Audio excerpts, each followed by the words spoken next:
साईश्वराय विद्महे सत्यदेवाय धीमहि तन्नः सर्वप्रचोदयात्।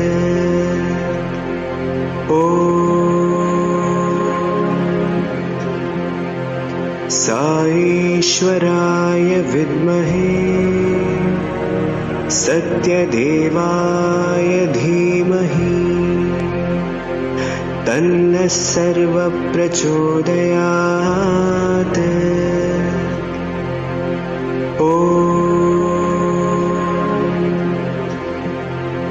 साईश्वराय विद्महे सत्यदेवाय धीमहि तन्नः सर्वप्रचोदयात्।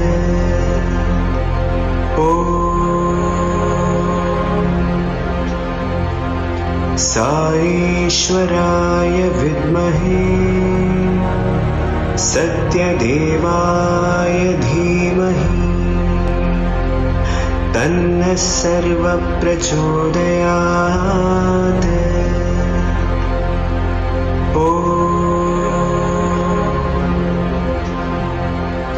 साईश्वराय विद्महे सत्यदेवाय धीमहि तन्नः सर्वप्रचोदयात्।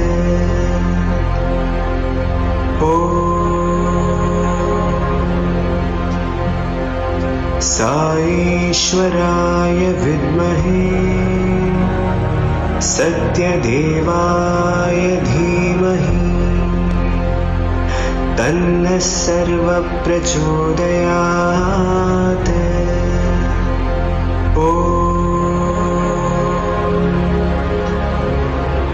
साईश्वराय विद्महे सत्यदेवाय धीमहि तन्नः सर्वप्रचोदयात्।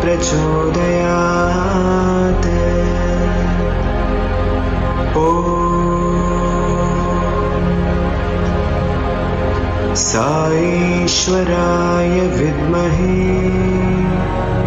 सत्यदेवाय धीमहि तन्नः सर्वप्रचोदयात्।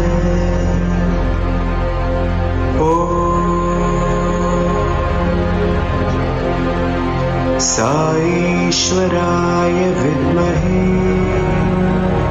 सत्यदेवाय धीमहि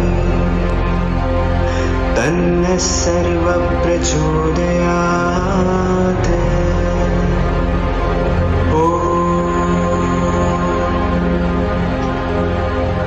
साईश्वराय विद्महे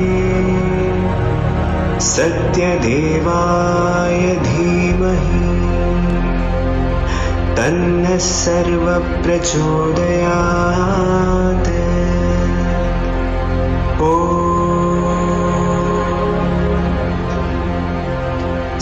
साईश्वराय विद्महे सत्यदेवाय धीमहि तन्नः सर्वप्रचोदयात्।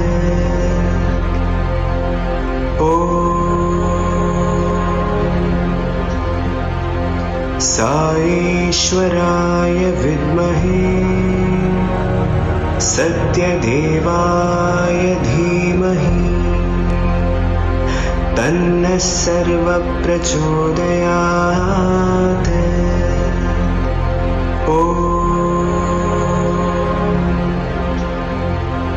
साईश्वराय विद्महे सत्यदेवाय धीमहि तन्नः सर्वप्रचोदयात्।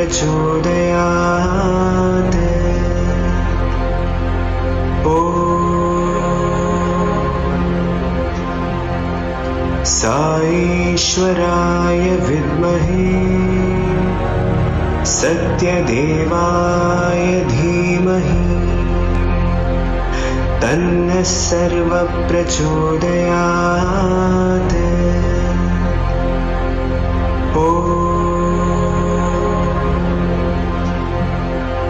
साईश्वराय विद्महे सत्यदेवाय धीमहि तन्नः सर्वप्रचोदयात्।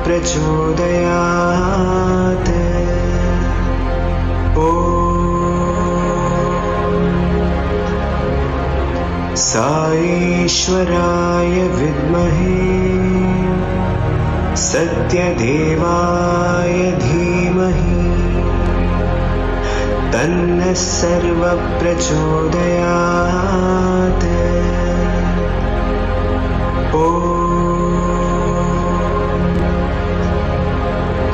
साईश्वराय विद्महे सत्यदेवाय धीमहि तन्नः सर्वप्रचोदयात्।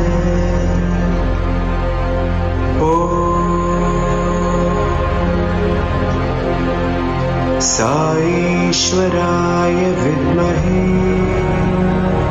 सत्यदेवाय धीमहि तन्नः सर्वप्रचोदयात्।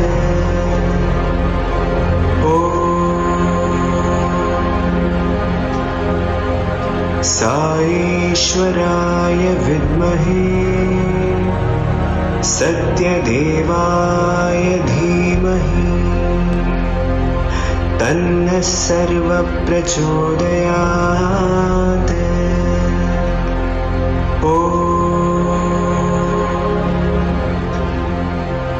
साईश्वराय विद्महे सत्यदेवाय धीमहि तन्नः सर्वप्रचोदयात्।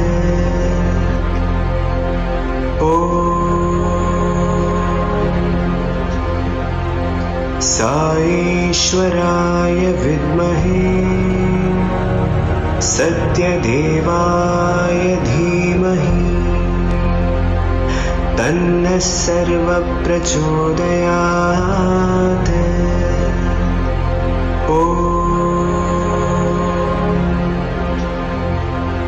साईश्वराय विद्महे सत्यदेवाय धीमहि तन्नः सर्वप्रचोदयात्।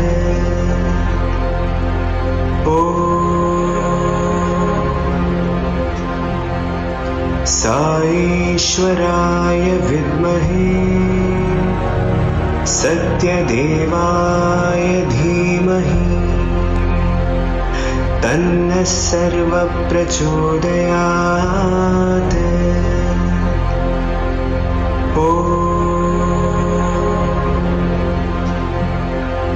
साईश्वराय विद्महे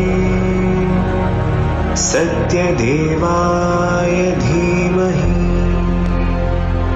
तन्नः सर्वप्रचोदयात्।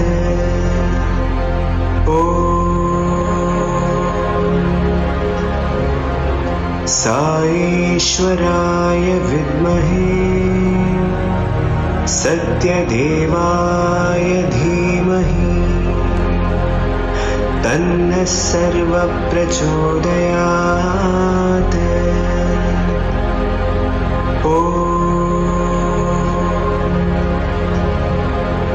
साईश्वराय विद्महे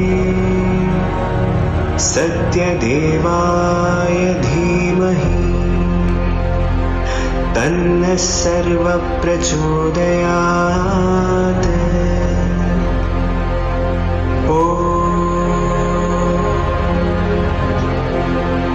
साईश्वराय विद्महे सत्यदेवाय धीमहि तन्नः सर्वप्रचोदयात्।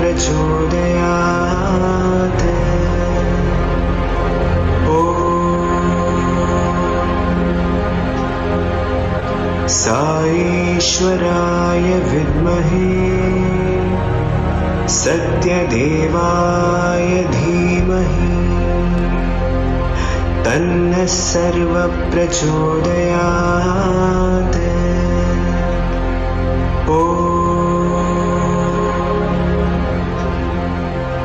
साईश्वराय विद्महे सत्यदेवाय धीमहि तन्नः सर्वः प्रचोदयात्।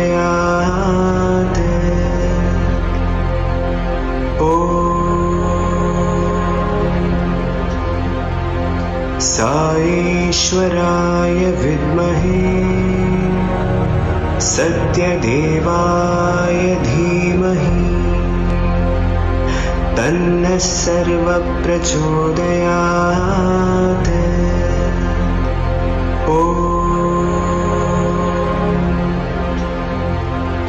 साईश्वराय विद्महे सत्यदेवाय धीमहि तन्नः सर्वः प्रचोदयात्।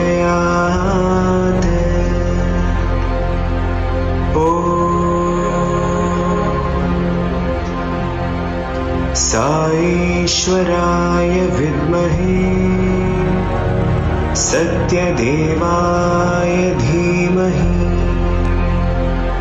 तन्नः सर्वः प्रचोदयात्।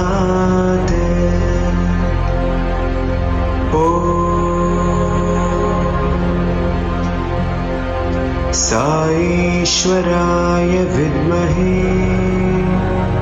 सत्यदेवाय धीमहि तन्नः सर्वः प्रचोदयात्।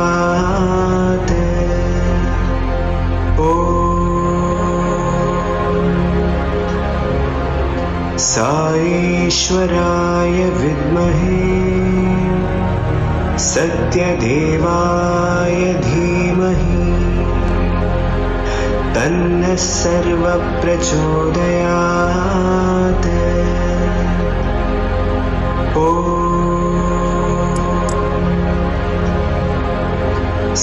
साईश्वराय विद्महे सत्यदेवाय धीमहि तन्नः सर्वः प्रचोदयात्।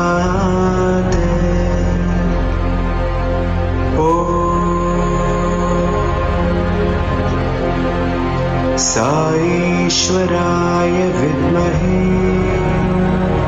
सत्यदेवाय धीमहि तन्नः सर्वः प्रचोदयात्।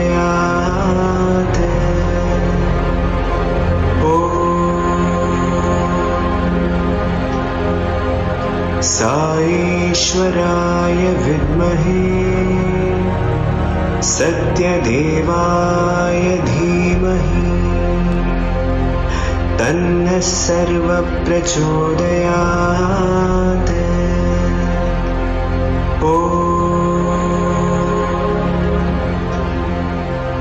साईश्वराय विद्महे सत्यदेवाय धीमहि तन्नः सर्वः प्रचोदयात्।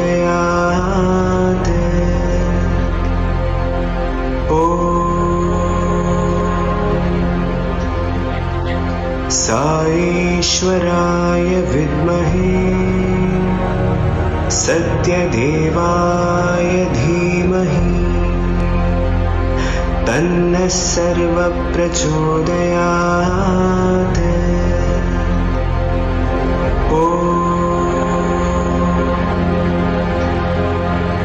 साईश्वराय विद्महे सत्यदेवाय धीमहि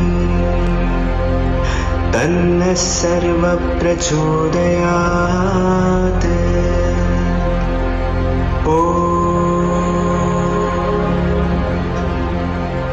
साईश्वराय विद्महे सत्यदेवाय धीमहि तन्नः सर्वप्रचोदयात्।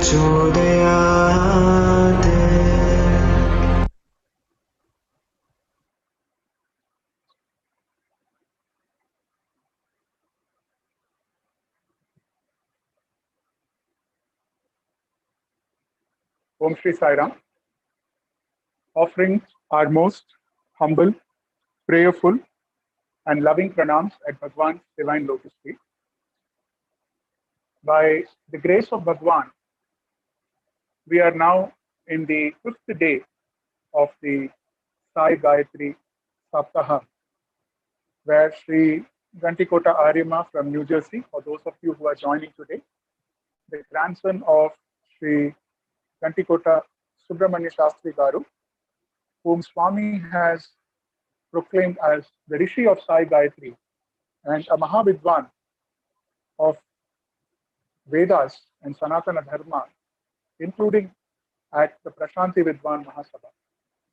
In fact, yesterday I am reminded Shri Ghandikota Aryama beautifully spoke about an instance when Bhagwan referred to the proximity which Shri Ghandikota Subramanyam Shastri Garu had to Sripad Shri Vallabha. So Sripad Shri Vallabha is the incarnation in the lineage of Dattatreya. So Swami had mentioned, and this is the second time, I'm hearing this also as an alumnus. We have heard Bhagwan refer to the Dattatreya lineage. So the proximity which this family has had is not just in this birth, but Swami referred to them throughout centuries, that such devotees are blessed with the grace of Bhagwan. So today we will have more experiential sharing, and to again recap for the benefit of all the devotees who had not listened yesterday's talk, we will play a short video now which kind of shows the highlights of the proximity of the experience of the Ghandikota family. And after that, Shri Ghandikota Aryama will begin his talk. Sai Ram.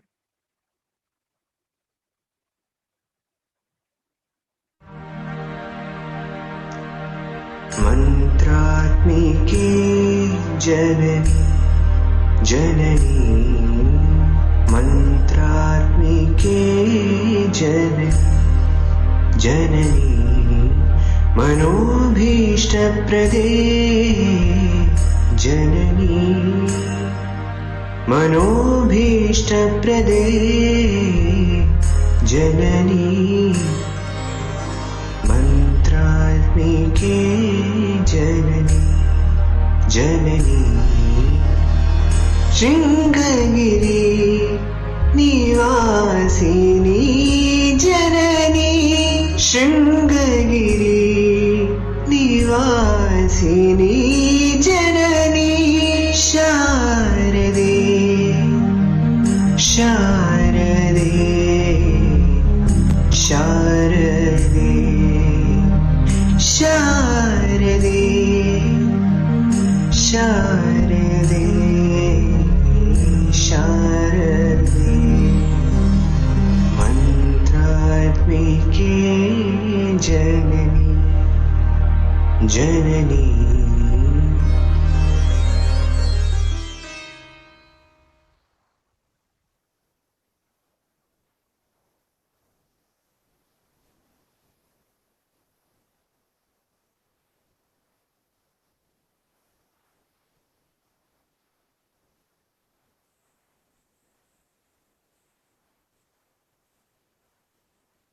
Sai Ram, sir.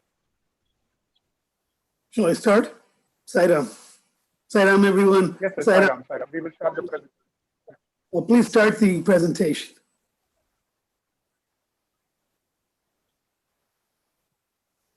Humble pranams at the divine lotus feet of the Yugavatar Bhagavan Shri Satya Sai Baba. I'm very happy to be here with you again today, and preparing some of these slides has brought back a lot of treasured memories of experiences with Swami over the years, starting from the 50s, late 50s on, and it hasn't ended because every day we think of Bhagavan, and there are recollections and also new things that are coming up that we feel, that we can feel if we have a direct line. We have to establish a direct connection with Bhagavan. He's there in everyone's hearts. Next, please. This is a picture taken by Brother Ravi Shankar. Many of the pictures he took, I took some of the earlier ones. But Bhagavan Sri Sathya Sai Baba has been the guiding beacon of the Ghandikota family for over 60 years. Over the years, there have been many experiences, many instances of his divine grace. All of these are available to everyone. Next, please. Glimpses of the divine. These are some of the pictures that Ravi Shankar has taken over the years. Swami singing bhajans, chanting shlokas, Deepavali, feeding deer, taking care of everyone, constantly doing service. Next, please. And these are some of the pictures of Bhagavan with father and mother over the years. They were very blessed to be in very close association. My father worked for 35 years in the United Nations. And then in 1985, at Swami's request, he came back to he came back after retiring from the UN and began another career of almost 20 years with Bhagavan, where he was a member of the Book Trust and wrote many articles on Bhagavan and our experiences. And we were very, very fortunate that Bhagavan gave us his grace in so many ways. Next, please. These are just a review of the pictures that I had shown earlier, but basically that's our great-grandfather who performed a Putra Kamish Tyaga and was then gifted with the son. On the left, you can see in the middle is grandfather. And then on the right are the Ghandikota and the Tangirala families in Iragavaram in Andhra Pradesh. The distinction there is that there are the most number of Vedic pandits and scholars in Iragavaram, a tiny village. And this is the Tangirala family home, a joint family that had at one point 40 to 50 people living in that house. That was where I was born, in a tiny village, but with the distinction of being rich in Sanatana Dharma and the glory of the Vedic tradition. Next, please. This is our grandfather on the left. This is Shri Ghandikota Subba Rao, our grandfather. He taught me, even as a child, things, little shlokas that I still remember and recite with love. And he's the Rushi of the Sai Gayathree. Om Sai Ishwaraya Vidmahe Satya Devaya Dhimahi Tanna Sarva Prachodayat. And this is the great gift that Bhagavan bestowed through Tatagaru to all of us. Next, please. So these are some pictures of a father. He joined the UN in 1950. So as an economic affairs officer, after studying for his PhD at Columbia University, he was sponsored by the Maharaja Vijayanagaram in Vizag. And grandfather was the Asthana Vidwan at that court. Of course, all that ended after independence, and then things changed. But he traveled extensively all over the world, meeting various dignitaries and attending various conferences. He retired at the age of 58 in 1985 at the request of his father, our grandfather, because he said, you went to the United States in 1949 saying that you would be back in 2 or 3 years after your PhD. Now it's been so long and there's so many things I wanted to discuss with you. But where's the chance? Now I'm over 90 years old. When are you ever going to come back? So then he said he'll take that retirement. After that, they both went to Parthi for darshan with Swami, and he gave an interview. And in that interview, he said, Subba Rao, if you don't come back when your father is asking you, you will have to come back for 100 lifetimes. 100 lifetimes is the price for not obeying your father. 100 lives. So he took the opportunity of the United Nations early retirement scheme and took the retirement with full pension benefits. And that picture on the right, that picture is the door to his office in the UN. And that was on his retirement day that we all went there, and he was given an award for his long dedicated service to the United Nations. Next, please. Then these are some of the spiritual endeavors. We were very fortunate that our parents had deep roots in the essence of the Vedas, and because, as I said, my mother's house in Iragavaram was a Veda Padashala. Daily she woke up to the chants of the students learning the Vedas. She could herself chant it, even though she only went till 7th grade. She absorbed that and was able to pass it on. The mother is the heart of the family. And because of her, we were brought up in a Vedic way. And, so we ourselves didn't learn any Vedas. That stopped with my grandfather in the full traditional sense. But as a housewife, she attained liberation because of her conduct and her sacrifice. And, she never had a harsh word for us. She taught us with love. And so these are pictures. My father, we had the first Sai Bhajans in July 1969 at our apartment. It's a 5-bedroom apartment in New York City, actually in Queens, New York. And so that was the beginning of the Flushing Sai Center, because that group of people who hosted the bhajans on a weekly basis, that later on became the Sai Baba Center of Flushing, New York. So my father was able to start many such Sai centers. Here, the Hindu temple, the Ganesh Mandir in New York, one of the first mandirs in the Americas, was built in Flushing, and that is a symbol, Swami's symbol that was adapted for the Hindu temple, and father was one of the founding members and trustees of that mandir. And then on the left, on the top, you see the first bhajans that we had, and then the last bhajans in our home before father and mother retired. This was done in June 1985, and they left. And then my father and mother had another 20 years with Swami, experiencing everything that he showered on them with great love and affection. Next, please. These are 4 generations with Bhagavan over 60 years. Here we have grandfather and grandmother with Swami. This was in the 70s. And then on the right side on the top is father and mother. The father, Seshtipurti. Swami gave us a very wonderful interview and spent almost an hour and a half, almost 2 hours. This is the inner interview room in 1986. And then we were blessed by Bhagavan. After 17 years of not having children, he gave us 3.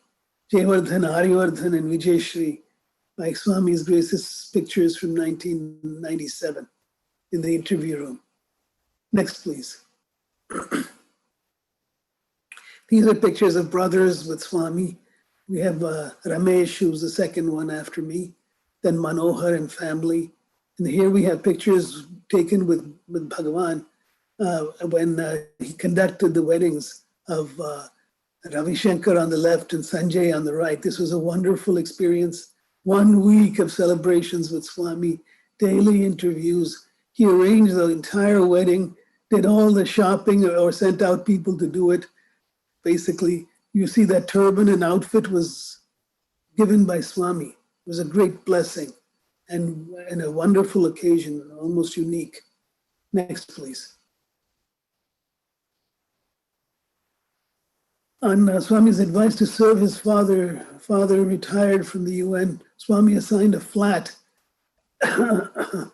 which was very close but not within the noise of the bustling crowd in Parthi. But it was a very nice flat. That picture on the left is of grandfather and grandmother, and with Amma and Nana. So we all enjoyed that flat, and we all used to stay together in that. It was a 1-bedroom with a big veranda, which was with a little mandir on one side, and father's office on the other, and somehow all 5 of us would come there, and we still do. And the right is the interview room picture at the Shashtipurti. Next, please.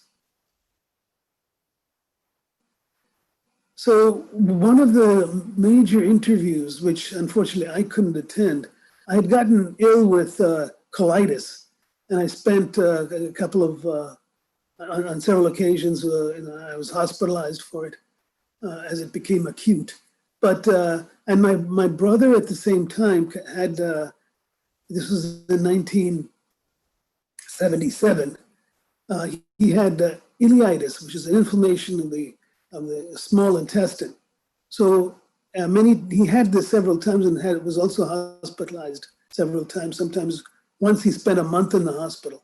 Basically, an inflammation of the small intestine means it could get blocked and constricted. Then nothing goes through. And then they had to put him on drugs and various treatments until that dissipated. So that was when he spent a month. And they said it was incurable, chronic, and it became acute. They'd have to sometimes remove sections of the intestine in order to keep him going. So my parents decided to go to Vrindavan and see Swami in 1977. And they went to our town where grandfather was staying, which is Tanuku in Andhra Pradesh, picked him up and grandmother, and they all went to Vrindavan and arrived there a few days before Christmas. And so there was a Christmas Day, Christmas Eve meeting in Vrindavan, in Bangalore. And Swami called on grandfather to talk. And that's when he said, Swami, I have this mantra that came to me. Can I chant it? And he said, and Swami said, Tapakanda. Yes, you can. And so that was grandfather's revelation of the Sai Gayathree on Christmas Eve. The next day, Swami gave an interview for the family, although I couldn't come because I had taken like a month or a month and a half off because I was sick with colitis. So I didn't have a vacation to go with them, but my wife and the whole family had an interview that Christmas Day. And Swami, among many wonderful things that happened, he spoke to everyone, materialized vibhuti and cured Manohar ileitis. He just said, oh, open your shirt. And then he rubbed materialized vibhuti and rubbed it on his stomach. And then he said, now you're cured. And then my mother said, Swami Aryama also has this problem. Tapakandani, he again materialized vibhuti and he sent it. And that cured me of colitis. When they came back, they gave it to me. And then my mother was about to ask Swami, we had by then been married for 5 years. So she asked Swami, was all she said. And then Swami said, no, they will have children. My blessing is there. So that was a very powerful interview on Christmas Eve.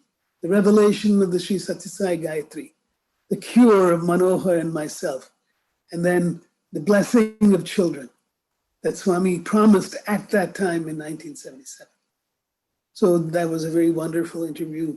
We were very fortunate to have had numerous interviews. There was always something that he would tell us. He would console us if we had issues. And generally, he would be very joyful. It was always, a happy occasion. He would, first when you go in, he'll materialize vibhuti, give it to the ladies. He'll chit-chat with everyone. Everyone he'll talk to, including little children. And we were fortunate that, we would be called in exclusively so that we had Swami all to ourselves. We could sit at his feet and massage his legs. So it was, there's a intimacy that as soon as you cross the threshold into his room, then everything changes. Outside, he's divine Bhagavan, namaskara. But inside, he's like a family member. He opens up and brings everybody close to him and talks to them. And, those were very wonderful occasions. Next, please. The impossible made possible. So Swami in 1977 promised us children. But, over the years, when we had interviews, Swami said, yes, tapakunda. Yes, you'll have children. So we had gone to an infertility clinic in the 70s in New York City, world famous one. And because I had had smallpox, there were some obstructions, and therefore we didn't have children. And they said, with microsurgery, you have a 1 in 3 chance of success. So we said, no, let's go to Swami and put everything at his feet. So in 77, he promised that over the years with tapas and prayer, then we went to see Swami in July of 1987. At that time, he was in Parthi. So we went there and we were staying there for a week. And we had multiple sessions, 2 loving interviews in Parthi, where Swami called us, along with other people, and spoke to us very lovingly. Then we had to leave. So then after that, we went to Bangalore, and then we checked into a 5-star hotel, went shopping on Brigade Road and Commercial Street, and the next day. And then when we got back to the hotel, we had a message from Father saying, after you left, Swami said, left for Bangalore also, and he asked me to come along with him. So now I'm in Vrindavan, so check out of the hotel and come immediately. So we checked out of the hotel, went to see Father in the ashram, and then he gave us, the next morning, Swami called us in for the 3rd interview that time. And then, so this was the first time I had an interview in Bangalore, in Vrindavan, and it was very pleasant, nice room in Trai Vrindavan, and Swami knew, he knew everything. He knows everything, because he's constantly in your heart. You yourself, tell him everything all the time, even if you don't know it or not.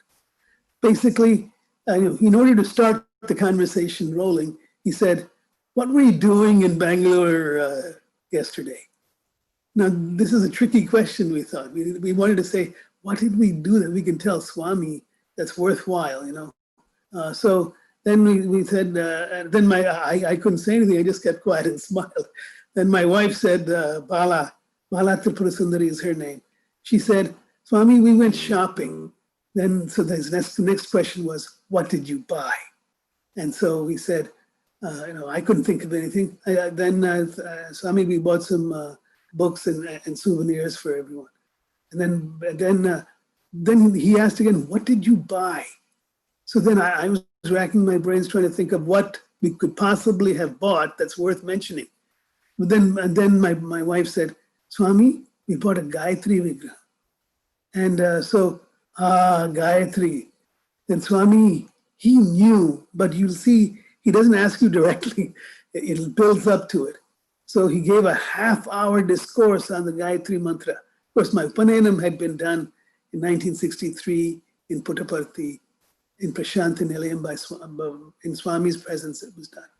And so he had then given the initiation in the ear of the Gayatri Mantra.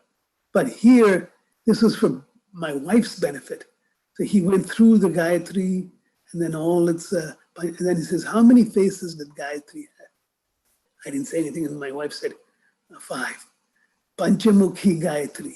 And then he went on, and of course, there's a lot of many discourses that Swami has given on the Gayatri Mantra, but this was an exclusive one and my father was there too. So this is a very mesmerizing interview. Then Swami materialized extremely fine, very fragrant. As soon as he materialized it, the room was filled with the aroma, the fragrance of that vibhuti. And then he told us to eat it right there on the spot. And then he blessed us with children again. Now, I must say that when we had gone to the fertility clinic, I had asked, there was a friend of my father who's a PhD in nuclear physics, and he used to work in Park in Trombay. he's also an astrologer on the side. So I'd ask him jokingly, in 19, how many children do you think I'll have? And then he somehow, he wouldn't answer, even though I pressed him. He said, he didn't say, he just avoided the issue. And I left it too. I was only asking as a joke.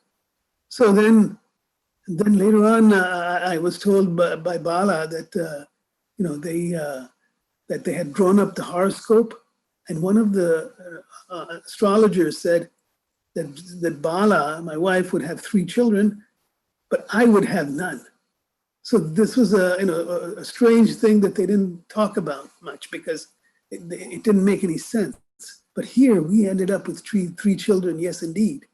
And I, who had no children, now in my horoscope, I have 3.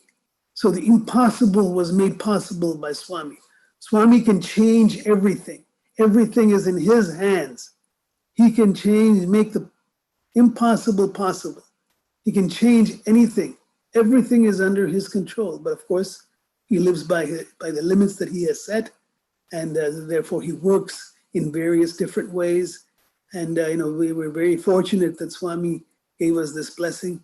And, there are a lot of things that Swami has given the family, material objects, etc. But these are 3 diamonds that he gave to us. Very precious diamond gems. 2 boys and a girl. So the Putra Kamesh Tiyaga that was done by great-grandfather in 1890s,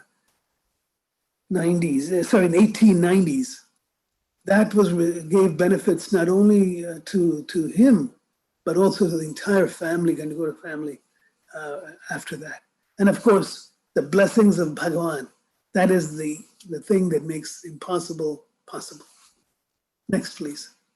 This is a picture of that Gayatri statue. If you could go back once. This is a picture of the Gayatri that we bought in Pumpuhar and Brigade Road that Swami knew about and then asked us about. So this was the excuse for a conversation on the Gayatri that he gave us at that time. This is in our puja room, and daily we do puja. Next, please. So these are the 3 children that he gave. That's Jayavardhan next to me, Aryavardhan next to him, and Vijay Shri with Bala. This was in 1997. So we were very, very fortunate with Bhagavan's grace. Next, please. Now, here's another incident. I worked for a computer simulation company.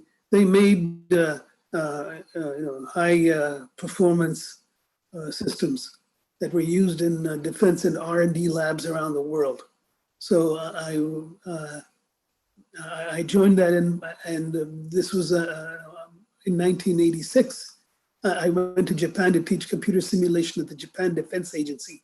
These were being used for missile aerospace aeronautics simulations. On the weekend, on the spur of the moment, I decided to climb Mount Fuji. Now, I read somewhere in some guide that was 5 hours to climb. Okay, and I thought it was 5 hours round trip. Of course, Mount Fuji is 12,500 feet. And so I started at about 11 a.m. I took the train from, we were staying in Shinjuku at a 5-star hotel. Shinjuku train station is supposed to be one of the busiest in the world.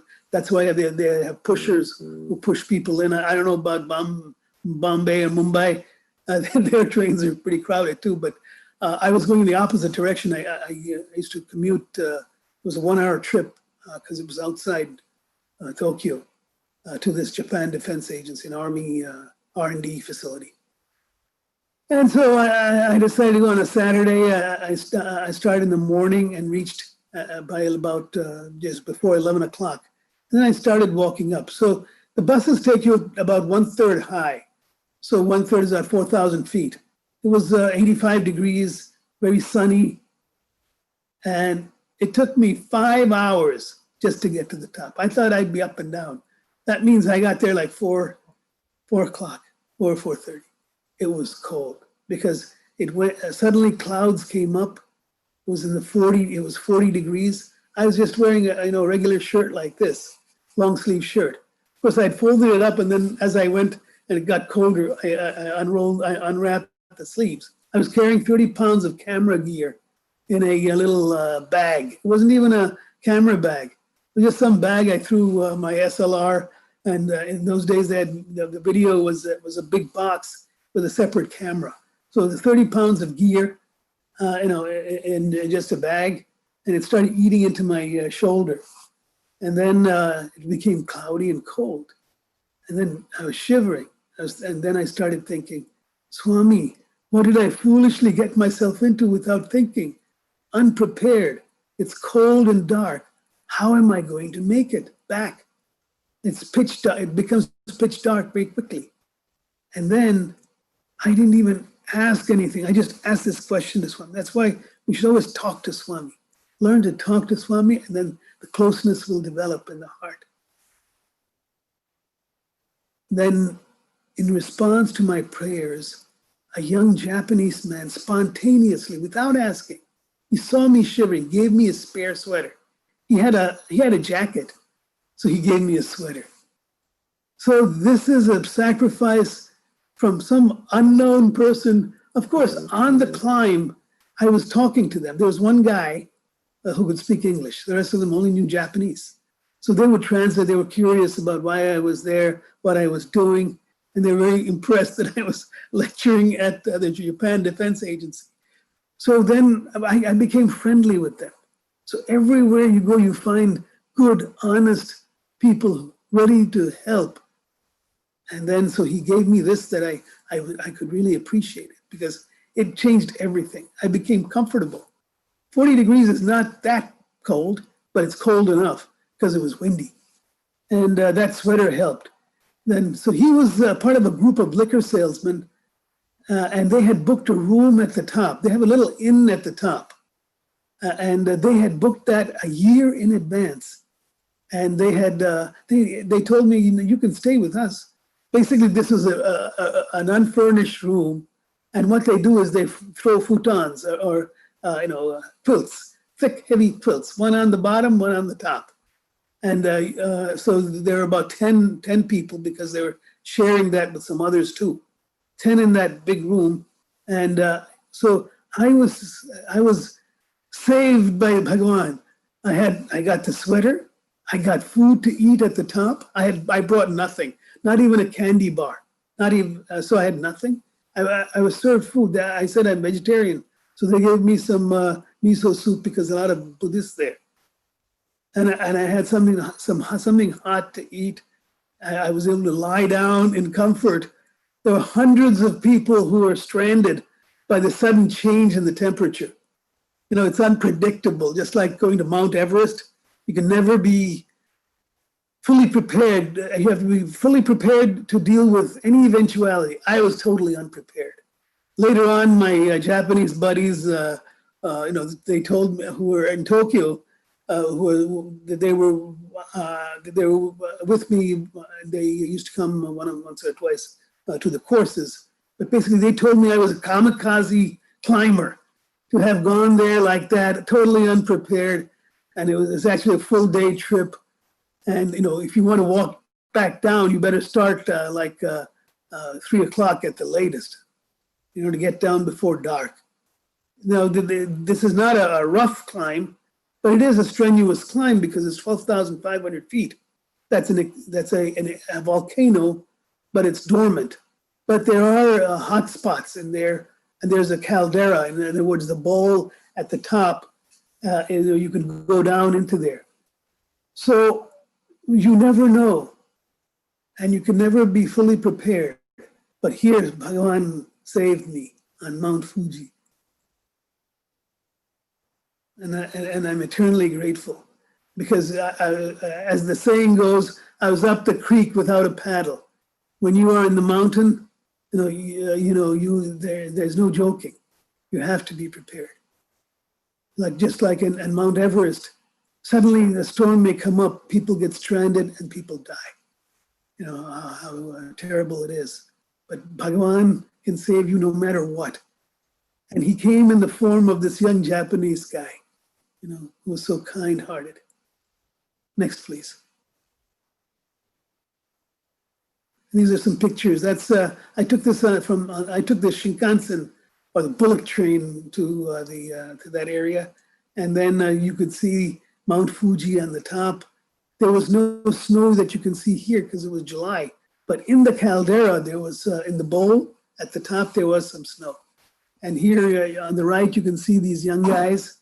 Some of them, one of them happened to take the picture. I'm there kneeling in the front, and this is the little inn that they had at the top, and they only had 10 rooms, and one was booked a year earlier by this group, and I was the beneficiary by Bhagavan's grace. Next, please. So Swami is always with you, watching and guiding. You have to open your heart to him, and he's always there with you. Next, please. I think this is the end. So now we can open up for questions. I said I will talk briefly compared to the first occasion where I went the full length. But now we can start questions. Saidam, thank you very much for this opportunity.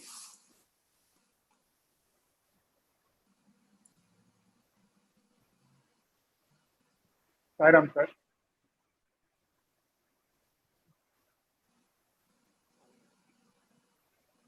Saidam. It is wonderful to hear your experiences. I think right from the way Swami blessed you, as you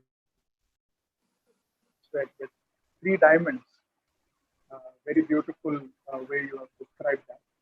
So your 3 children and the blessing which the ancestral family of yours, your great-grandfather performed the benefits which were reaped in the subsequent generation, talks about the greatness of the Sanatana Dharma. So there have been few questions here. The interesting part of today's session, there have been a lot of experiences shared, and even as the questions were being asked, some of them were also being answered by you. Like we had one question by Srimati Karpatavalli Kandaswamy that when faced with any challenge in life, can you recount any instance how you overcame them with Swami's blessing and guidance?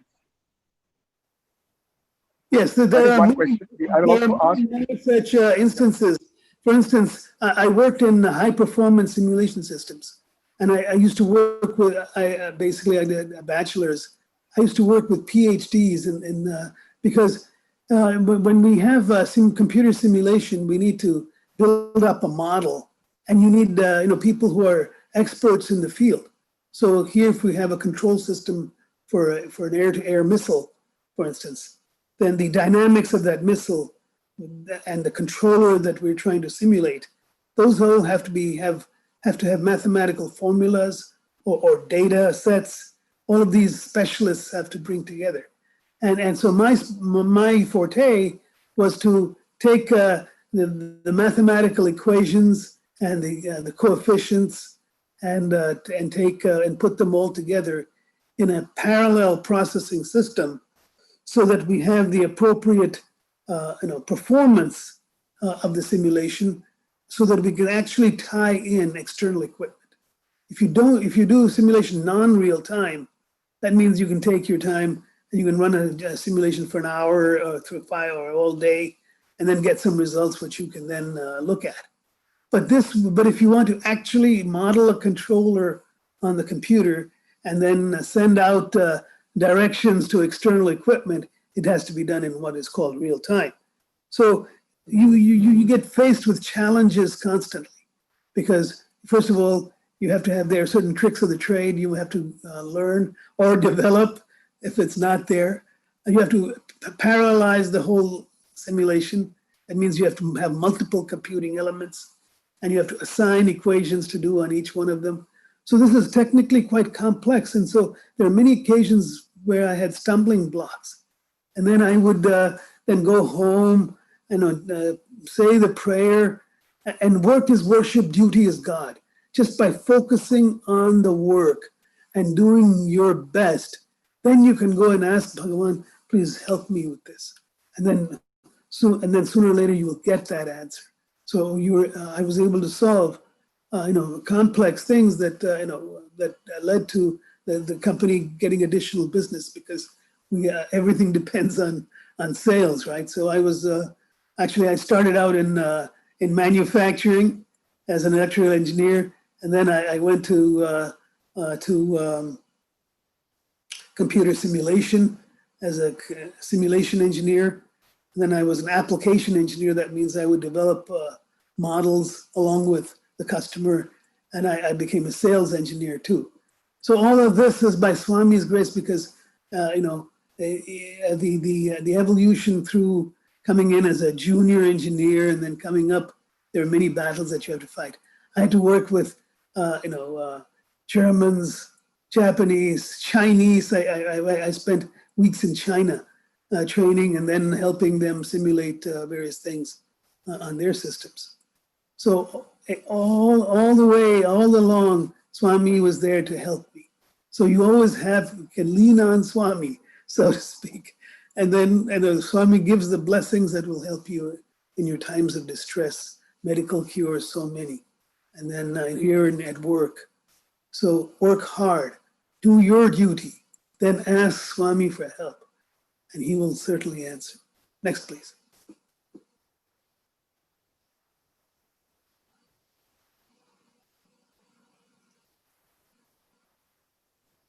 Right answer.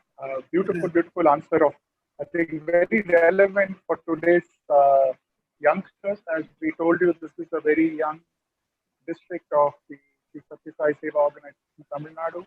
I'm sure a lot of people whose children and they themselves are in the corporate sector, they would have benefited by this anecdote of yours. The couple of other very interesting questions which have come in. Most of the experiences you shared, are up close and personal with Swami, right? It is so personal, so intimate. Thank you, first of all, Sai Ram, for sharing this very, very transparently with us. You did not hesitate to hold back anything. But how does somebody, who has not seen Swami, especially after 24th April 2011, the Mahasamadhi, it has been so tough for us. So how do you relate at an intangible level, if I can say, the tangible presence of Swami after Mahasamadhi? How does one? Yes, that's a very good question. Basically, I had the benefit of grandfather attesting to the divinity of the avatar. So it was easy for me, you might say. But before we knew Bhagavan, Swami, my favorite was Sri Krishna. So when was Sri Krishna? More than 5,000, 6,000 years ago. So how do you develop faith? Faith has to be inculcated right from the beginning, from the start. You hear of Abhimanyu learning the Padma Vyuha, the Chakra Vyuha entrance in the womb. So right from the beginning, we have to bring up the children in an environment of faith. So faith is the key, and faith will work wonders. So, in 1966, Bhagavan materialized a little locket for me. It had a color picture of Sri Krishna, Sri Gopala Krishna, the Bala Krishna, holding a parrot in his hand near his heart. So my favorite at that time, earlier in the 50s, before we knew Bhagavan, was Sri Krishna. So it starts, and it has to be nourished, and the parents take the full responsibility, should take the first full responsibility, and the mother is the closest one to the child. She gave birth. So it's very important to begin faith properly. So then that faith can blossom over the years. And really it's a question of self-motivation. But you can inculcate that feeling of devotion right from the start. So my grandfather taught me little shlokas when I was 3 years old, 4 years old, before I came to the United States. So I had a great blessing of having the grandparents teach me things. My mother and father taught me things, and my brothers too. My mother raised 3 children abroad. Five boys abroad in New York City, the heart of the bustling world. Okay, and the parents kept Bharatiya traditions constantly alive, and it's not something that you do at a puja and then run away from into external chaotic world. It has to be inculcated so that it stays with you and that you don't drop it out of carelessness. So mother, father, and then the teachers have their duty. And then, of course, Bhagavan is always there in your heart. When you develop that faith and confidence, then you can. So here, the greatness of this avatar is that there are millions of people around the world who never had a chance. And yet, Swami draws them to him. And it's not necessarily that they worship Rama and Krishna. There are Muslims in Iran, etc., who come and see Swami. They don't have to change any faith, because the one Lord is the one for all forms are his, everything is his. He's the master and the Lord for everybody. So let's not segregate ourselves as Sai devotees. No, we have to be open-hearted. And then all these people, my father used to tell the story of a raitu, or a landless laborer, farmer. He would go out and do daily wage earning. He was a farmer in Vizag district. And he used to come all the way from there. We think it's a big journey to come from New York, but for him, it's as tough. So he'll come by train, slowly come, and bring a few little things to eat on the way, never buy anything much. And then he would save up a few, the amount of money to come there. He would come and visit Swami for 2 weeks. And Swami would greet him with joy. And they would have interesting chit-chats. This farmer, landless laborer, and a daily wage laborer who had complete and absolute faith in Bhagavan. And then when 2 weeks were up, Swami would say, "Why are you still here? You're supposed to go back now." And then jokingly, smilingly, laughingly. And then the farmer would say, "Ne elnandi Swami," which is sort of a colloquial Telugu way of saying, "I ain't going, Swami." So laughing. Of course, he had to go at some point or the other, but when he exhausted his allotment of time there, he'd go back to work. And, so Bhagavan reaches anybody, anywhere, and he can perform miracles. You don't have to be there. I mean, there are things that happened in our home here, for instance, bhajans. When we had bhajans, we'd get vibhuti. Then, the Swamis always think of Swami and then learn to talk to Swami as a father. I mean, that's what I do. I mean, others may think of him as God and pray to him, but for me, he's like my father. My father was born also, well, it was 2 weeks difference in his birth date. He was born on November 7th and Swami later. But for me, he was always the great father, the avatar, but like a father to me. Next, please.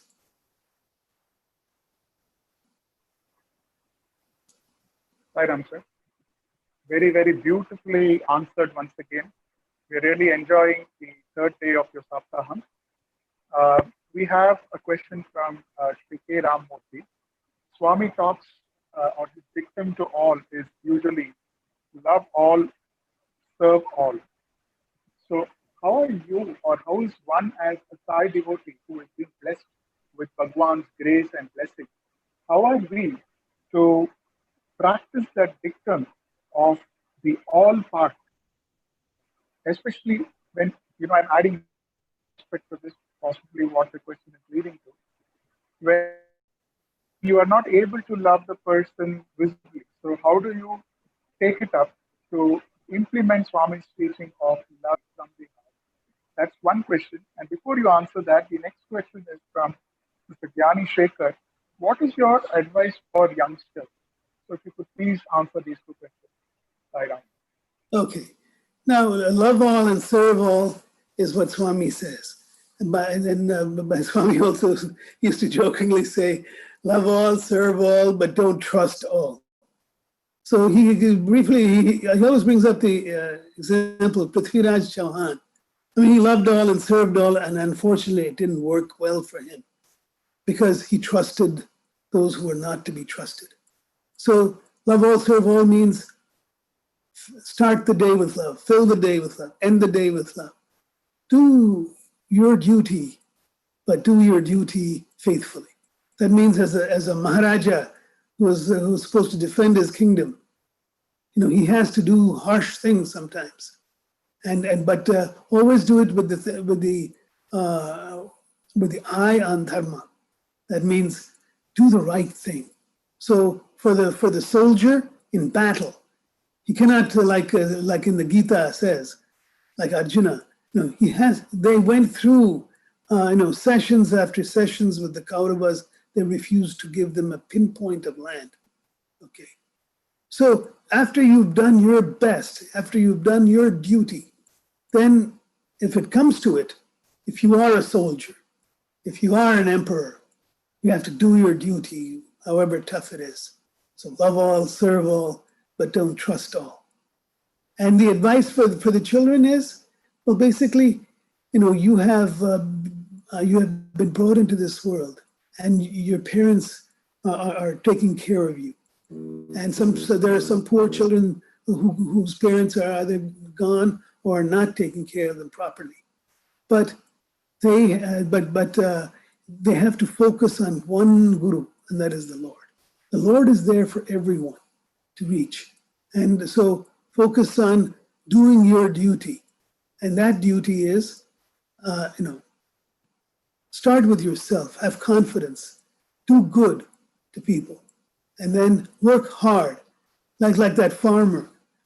For 50 weeks, he'd have to be slaving in the hot sun. And then he has that 2 weeks that he takes to see Swami. Be like that. That is an example. That man used to come up to my father, and they used to joke. So here is my father, a Vedic scholar, and here's this daily wage laborer. He'd talk in colloquial Telugu. Be in touch with everybody. Try to help people. Work hard, study hard. And, we're all here for a purpose. And we have to fulfill that purpose. It is difficult and very tough for many people, and is an easy path for some. But life can be a struggle, but it can be a blessing if we think of Swami constantly. Namasmarana. So innate goodness of the heart has to be brought out. Next, please.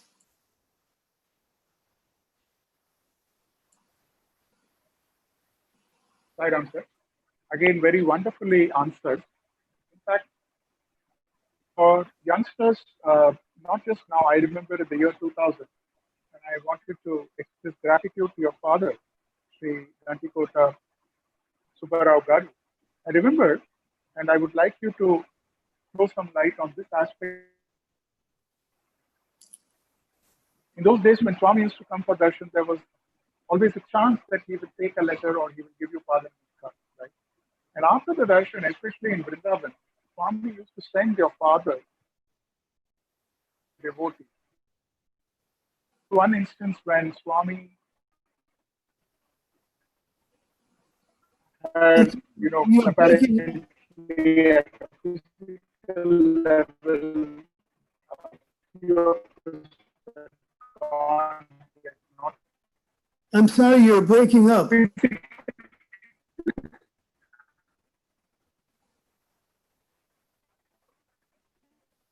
Yeah, can you hear me?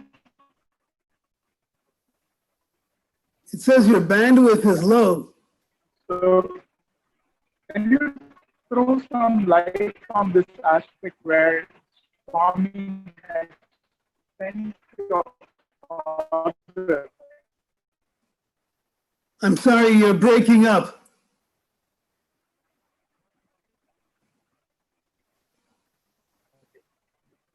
Is it better now? Type the question, please.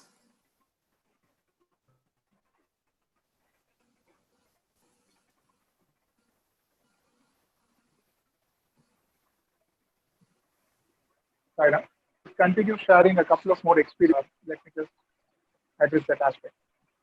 Right now. Yes, Swami asked Father on several occasions to talk, both in Vrindavan and in Bangalore, in Parthi. So And basically, he'd ask him to talk about his experiences. And then later on about the Sai Gayathree, Sai Surya Gayathree, and Sai Chakra. So he gave many opportunities for father. He used to point him out on the veranda as someone who had fulfilled his duty to the father. Because at his request, he took the early retirement and came back immediately resigning, or actually taking early retirement, fortunately. And at that time, he was, so he would point him out to visiting dignitaries on the veranda. And Subba Rao, he used to wear a three-piece suit in the United Nations. Now he was wearing khadi and sitting on the veranda. So because he had fulfilled his duty to the father, you can never fulfill one's duty to another because she's carried you for 9 months. And that can never be repaid. But father was given these opportunities and he achieved moksha through Swami's grace. Anything else?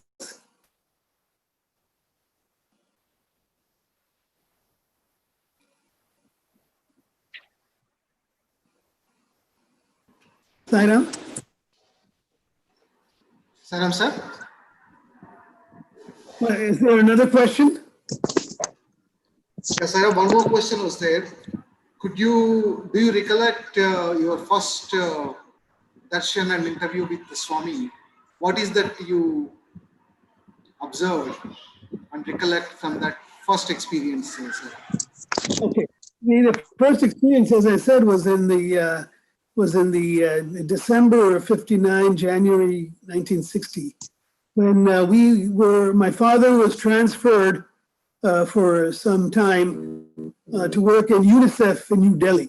So we flew in from New York, and then on the way going to before going to Tanuku, so we went to Bangalore, and we flew into Bangalore, and then took my father had several connections, so he had there were 2 jeeps that came to pick us up and take us from Bangalore to Parthi. At that time in the late 50s, the roads were pretty rugged to get to Parthi, and so we had to go via Bukkapatnam, and that's where it ended. And after that, we had to take a bullock cart for the 5 miles from Bukkapatnam to Parthi. And basically, these were bullock carts that we took.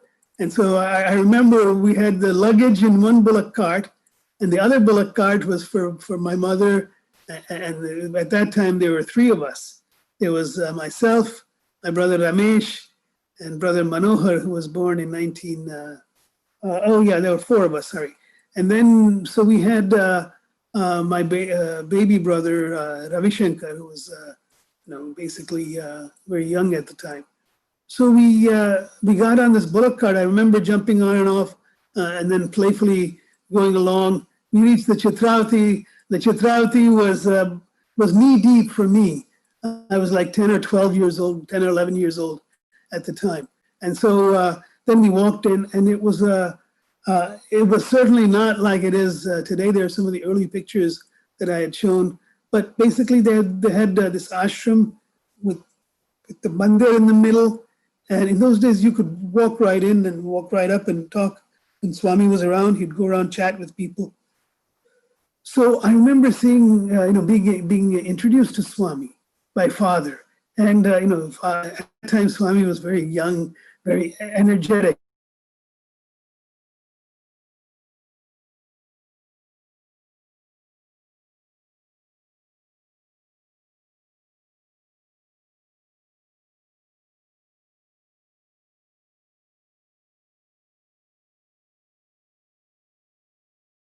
One to lie on and one to sleep on, and some pillows. And we had bought some and brought them with us when we had gone to Bangalore. So it was a rough experience there, but it was fun for a young guy. It was 11 or 12, as I said. So then in those days, they had little thatched huts outside the ashram where you could go and pay a paula, 25 paisa, for one bucket of balti of hot water, and you could take a bath and come back. So that was how we roughed it the first time. But Swami was very, very loving to all of us, and he said, you came from a long way, and he had they took care of our dinner and breakfast, and then we left and went to see grandfather in Tanuku. Next, please. The question has been typed in the chat for you. Okay, I'll bring up the chat. Your last experience with Swami before Mahasamadhi. Physically and okay, my mother had passed away in February 6th. And before that, we had gone to see Swami for the 80th birthday celebrations. And so we, my brothers and I, after Amma passed away on February 6th, in February, we flew to Parthi. And at that time, Swami was giving very few interviews. So, when he was told that we were there, he said he was very happy and he would see us. So he specifically came out, even though he had not been coming out for a week. He specifically came out and then talked to us for 5 minutes on the veranda. So basically he comes out in the car and gets down, is brought out onto the veranda. Then we were able to, it was in the front veranda, we were able to come and talk to him. And so he was physically very frail looking, but his eyes had the glory. So we were able to say a few words to him. There's a picture there that I had, I think, in one of the presentations. But basically, that was the last interview that we had with Swami. This was during the birthday. It was during when our mother passed away, and we had talked to Swami. He was very consoling to us, and and we then immersed Amma's ashes in the Chitravati. So that was the last time that we saw Swami physically. I couldn't. No, so Swami was, he, from what our understanding for over the years was that he was very, very loving. He left in a very loving way. And he gave us time to react to his withdrawal. Now, the avatar never really withdraws because he's always there, constantly everywhere, as divinity itself. So, but our attraction to the physical body, that is something that we have as human beings. Is really like a emptiness of the heart that you felt when he was going. But because my mother went through exactly the same symptoms compressed into 1 week. So 1st of February, she was taken to a hospital for a little cough that gets worse, that gets into pneumonia, and then they had to put her on a ventilator. Then she starts having organ failure, and then it goes on. But here, Swami gave us a month. So he goes into the hospital, things. Then while this was happening, I was realizing that, perhaps Swami is going to go and drop that body because even though he said he'd live for 100 years, those are 100 lunar years. And then, so Swami has his own sense of timing. And, basically, he withdrew very slowly and gave that up. Now, every avatar has a unique and very puzzling way of exiting. Sri Rama walked into the Sarayu and disappeared. And Sri Krishna, some hunter, shot him in the foot. Here, Swami went to the hospital. And so he had worn out that body out of service. And so he gave us this very loving farewell where we could, understand that things are changing. Now, there are those who come up with all kinds of rumors. I don't believe in the rumors. The only rumor I know is that Bhagavan is the absolute Brahman in human form. And he can choose whatever way that he decides to go. and it's always unique, never copies another avatar.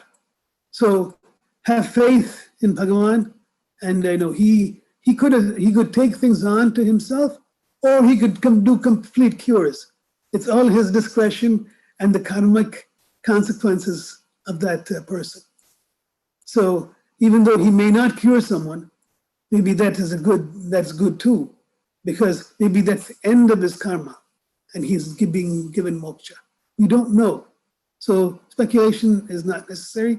Here, Swami very gracefully entered the hospital and exited. No matter what that physical body exhibition of frailty, that's all Maya. The absolute power of the absolute Lord never goes away. It's always there. His physical presence is there too. You just don't see it. Next, please. Question is posted. Yes. Now, as far as the brothers, we have, as I said, Ramesh was, all my brothers were born abroad. Okay. I'm the only Indian, natural Indian, Bharatiya from birth. But I came in and settled in the United States with my parents. My mother and I came in 52. Ramesh was born in 1953 in New York City. Manohar, who's the third one, was born in Bangkok, Thailand. And at that time, we spent 2 years in Thailand. By the time we left, I was 7 or 8 years old. I was fluent in Thai. And then we came back to the United States. And then in 1960, Brother Ravi Shankar was born. And then we went to see Swami for the first time in 1960 early, and then 61. So then we were in Delhi for some years. I went to Delhi public school, as did some of my brothers. And then we came back to the United States, and Sanjay was born in the US in 1967.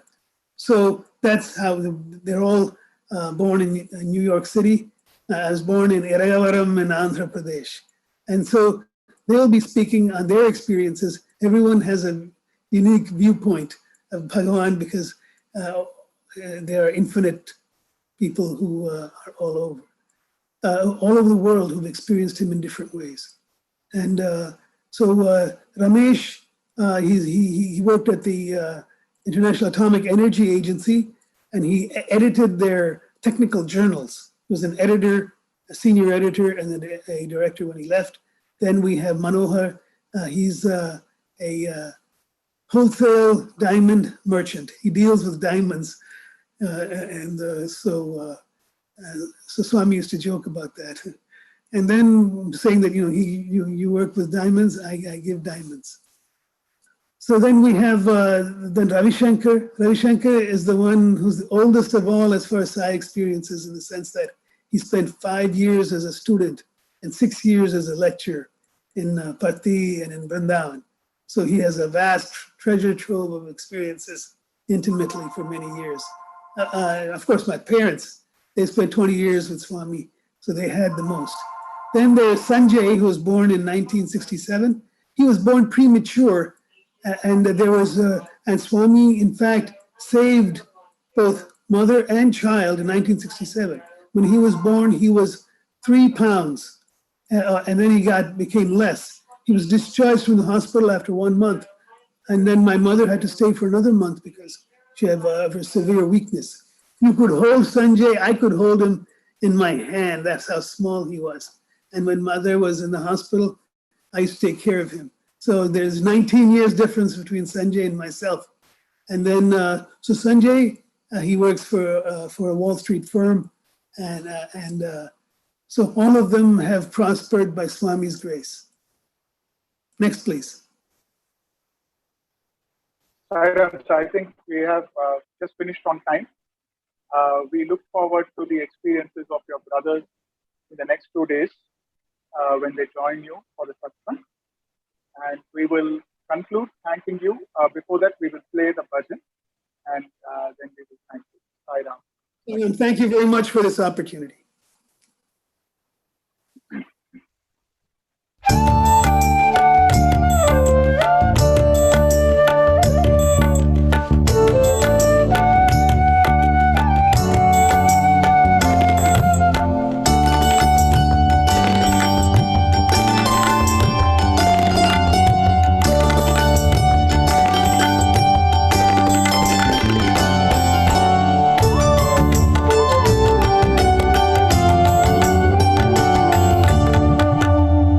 अल्लाह तेरो नाम साई, मौला तेरो नाम, अल्लाह तेरो नाम साई, मौला तेरो नाम, अल्लाह तेरो नाम साई, मौला तेरो नाम, अल्लाह तेरो नाम साई, मौला तेरो नाम, राम रहीम साई, कृष्ण करीम साई, राम रहीम साई, कृष्ण करीम साई, राम रहीम साई, कृष्ण करीम साई, राम रहीम साई, कृष्ण करीम साई, पति विहारा साई, भक्त जनों के साई, पति विहारा साई, भक्त जनों के साई,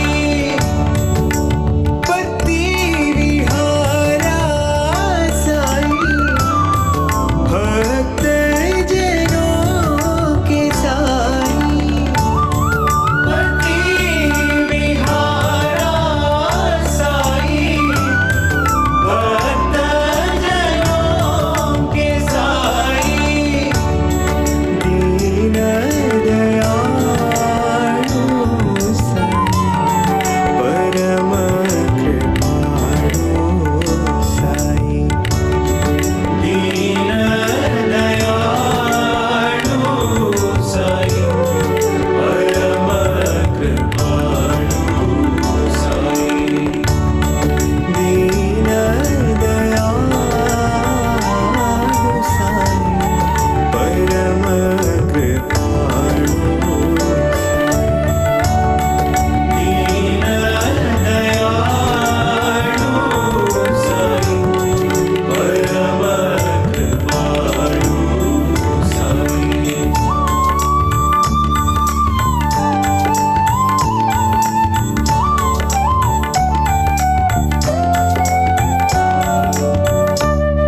अल्लाह तेरो नाम साई, मौला तेरो नाम, अल्लाह तेरो नाम साई, मौला तेरो नाम, राम रहीम साई, कृष्ण करीम साई, राम रहीम साई, कृष्ण करीम साई, पति विहारा साई, भक्त जनों के साई, पति विहारा साई, भक्त जनों के साई, दीन दयालु साई, परम कृपालु साई, दीन दयालु साई, परम कृपालु साई,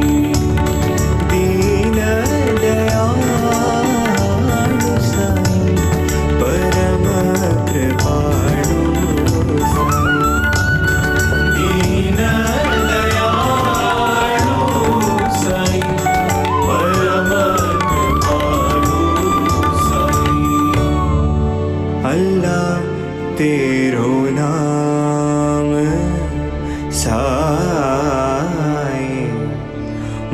भला तेरो नाम।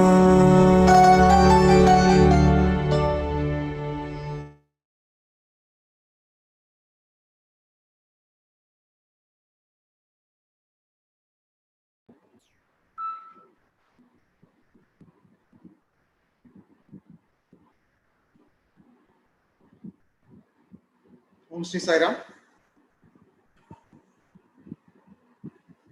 Thank you, sir, for these 3 days of wonderful experience sharing, humble and loving and touching experiences. All our viewers enjoyed everything that you spoke. And I know 3 days of lot of effort from you in putting these presentations, joining us in early in the day from your side, in your time zone. Thanks for taking that effort and helping all our viewers to understand all about your family and Sai Gayathree. It was a wonderful 3 days of interactions with you, Saira. With this, we will conclude the sessions by Sri Aryama, and then we will have next 2 day sessions where his brothers would share their experiences. That is tomorrow, Friday and Saturday. So tomorrow's session again will start at 7:15 p.m. Request all viewers to join. We will end today's session with Samastaloka. Samastaloka Sukhino Bhavantu. Samastaloka Sukhino Bhavantu. Samastaloka Sukhino Bhavantu. Om Shanti Shanti Shanti. Jai Bola Bhagavan Sri Satya Sai Baba Ji ki Jai.